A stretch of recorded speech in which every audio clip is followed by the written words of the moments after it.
અને છોટાઉદેપુરમાં ગુજરાત ફર્સ્ટના અહેવાલની અસર જોવા મળી છે। ગુજરાત ફર્સ્ટે ફાયર સેફટીના અભાવ મુદ્દે પ્રસારિત કરેલા સમાચાર બાદ તંત્ર દોડતું થયું। ST bus stand, control room સહિત વર્કશોપમાં ફાયર સેફટી ઊભી કરવામાં આવી। રાજકોટમાં બનેલી અગ્નિકાંડની દુર્ઘટના બાદ ફાયર સેફટી મુદ્દે બેદરકારી દાખવનારા સામે સરકારે લાલ આંખ કરી છે। એવામાં નાની બેદરકારી મોટી હોનારતમાં તબદીલ ન થાય તેના માટે કડક નિર્દેશો પણ જાહેર કરાયા છે। ત્યારે છોટાઉદેપુર જિલ્લાના જાહેર ક્ષેત્રો ફાયર સેફટીને લઈને કેટલા ગંભીર છે એને લઈને છોટાઉદેપુર એસટી બસ ડેપોનો વર્કશોપ અને એસટી સ્ટેન્ડ પર રિયાલિટી ચેકિંગ કર્યું હતું, જેમાં ચોંકાવનારી વિગતો સામે આવી। એસટી બસ ડેપોના વર્કશોપમાં કેટલાક ફાયર સેફટીના સાધનો એક્સપાયરી ડેટ વગર જ મૂક્યા હોવાની તથા તેનું રિફિલિંગ પણ નહોતું કરવામાં આવ્યું।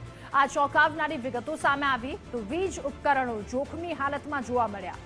આ સાથે જ ફાયર સેફટીના સાધનો પણ ખદબદતી ગંદકીમાં મળી આવ્યા હતા।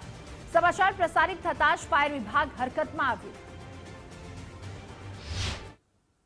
છોટાઉદેપુર એસટી ડેપોને જે Gujarat fire prevention and life safety major act 2013 પ્રમાણે જે નિયમોનું પાલન થવું જોઈએ તે પાલન થયેલ નથી।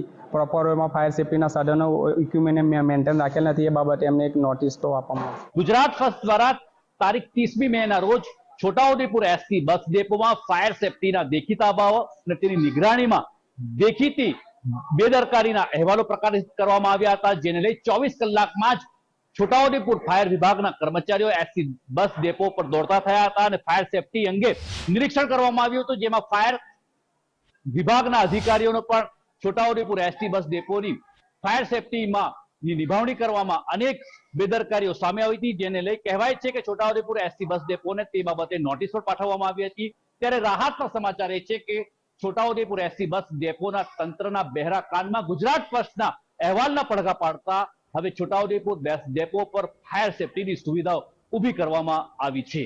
તૌફિક શેખ, ગુજરાત ફર્સ્ટ, છોટાઉદેપુર।